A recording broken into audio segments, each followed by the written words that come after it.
Hey everybody, it's Jeremy Johnson with the Indy Investment Group. Wanting to give you a quick video on market research and how remote market research works.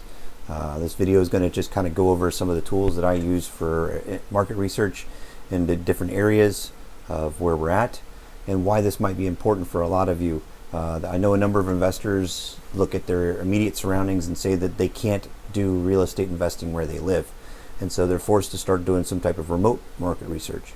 And so that's what I've been doing for the last few years because I didn't live in Indiana at the time.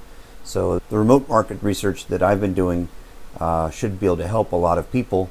And so I want to go through that and hopefully somebody gets some good information out of this. So stick with me.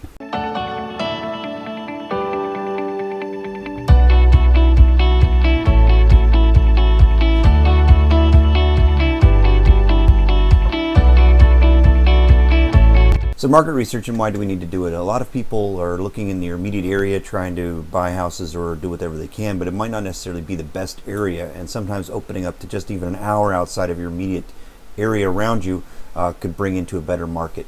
So the things we look for in a good rental market, what we look for is a good entry points for prices, and we also look at a good rental community. So we look for strong rental amounts, good return on the property costs. So for instance, some places houses could be hundreds of thousands of dollars, 200 plus, but then they only rent for less, for maybe $1,000 or maybe like $1,200 to $1,300.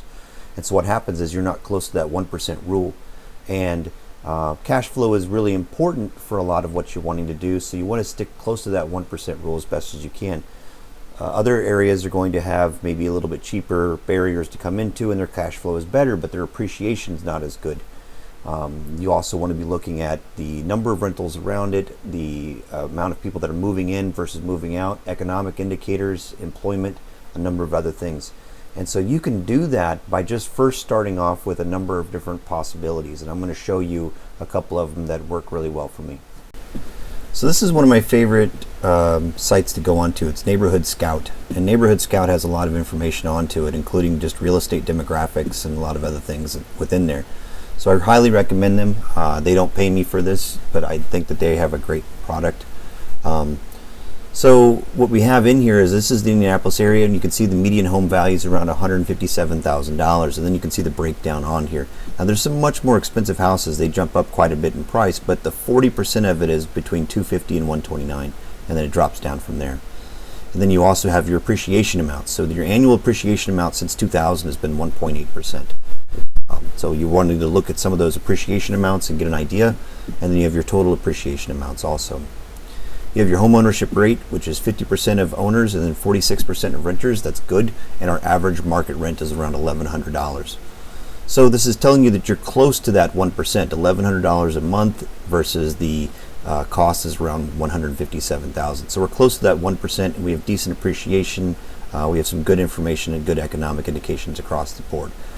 Versus, let me give you a couple of different options. So if we go into Carmel, which is just north of Indianapolis, and Carmel is one of the more expensive areas, Carmel's median home value is around $400,000. Now they have it between $400,000 and they drop all the way down to around 28% is between $240,000 and $366,000. But let's say the bottom amount, let's say the bottom amount of let's call it $250,000.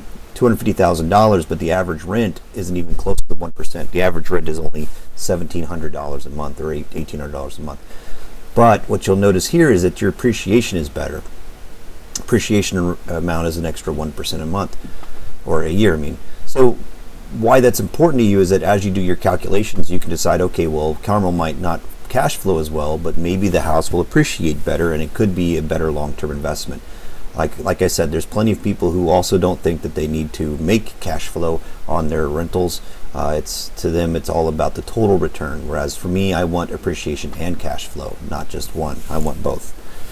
So you can get a lot of good information off of these sites. Now let me give you another option. If you go the opposite direction, let's go down all the way down to Anderson, which has been kind of hard hit from the area around us.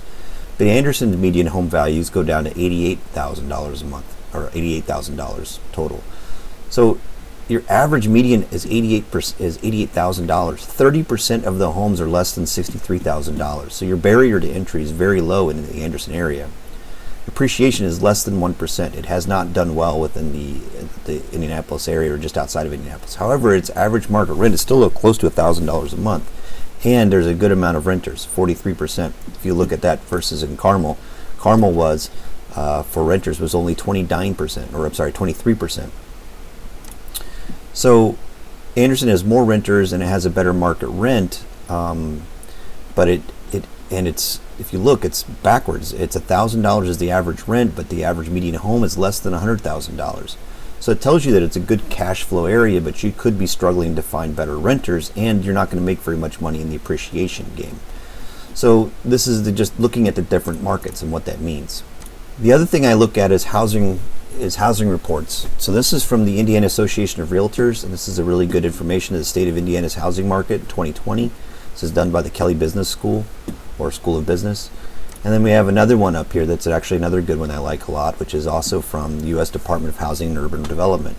And then if you're lucky enough also to work with some other brokers who do commercial and other things, they also put down products that you can get direct mailed to you, which is the other thing that I have on here. But what I do is I go through the different state of Indiana's housing market, and I go through all of this information, and it's a lot of information, and I'm not going to read it all to you, but there's a lot of key information in here that you should be looking at and getting an idea of how well it's doing versus other things. So the other one that I look at is unemployment rates. We look at employment and how it all is working through there, demographics, changes in demographics, and migration patterns. The reason why migration patterns are important is because as people move out of other areas, which would be the red, they have a tendency to move into more of the blue areas and the darker blue. So what we're seeing is that from the surrounding Marion County, everyone is moving into the suburbs. They're moving out of Indianapolis and moving into the suburbs. But beyond that, there's been another exodus, and there's not as many people moving in as well. So this helps you target your areas of saying, okay, well, I don't want to take one of the areas because it's cheaper. It's because everyone's leaving, and now it becomes a complete buyer's market. So we have to be very careful about where we're going at and what we're looking at.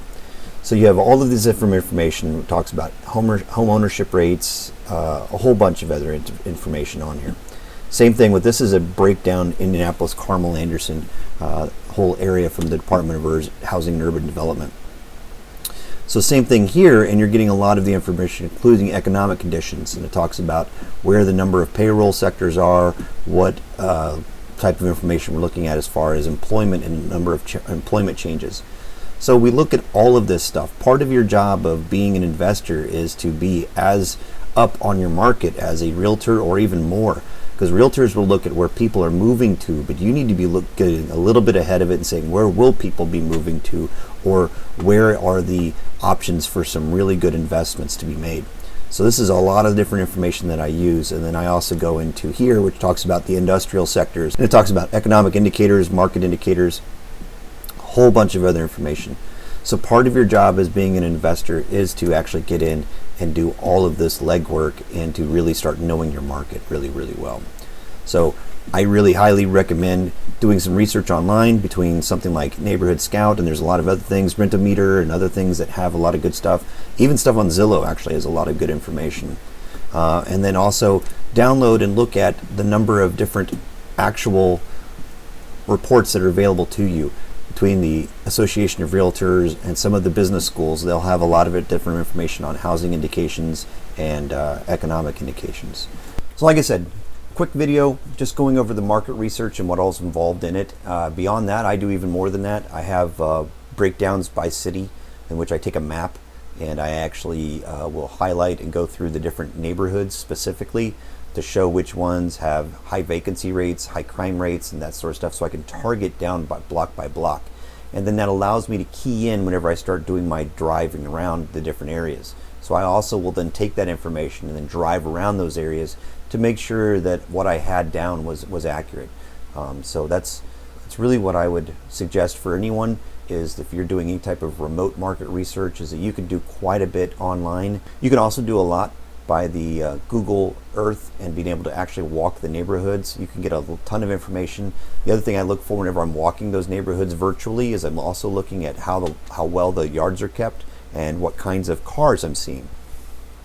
Better types of cars, better lawn care, people that actually care about their neighborhood is a good indication of a good area to get into. So there's a lot of information that you can do from home, and there's a lot of places to look. So you might not have a place that's available immediately around you, but there are places available, usually not too far. There's a number of investors who've talked about just only looking out to maybe even 2 hours away from where they currently live and finding good investment areas in those areas.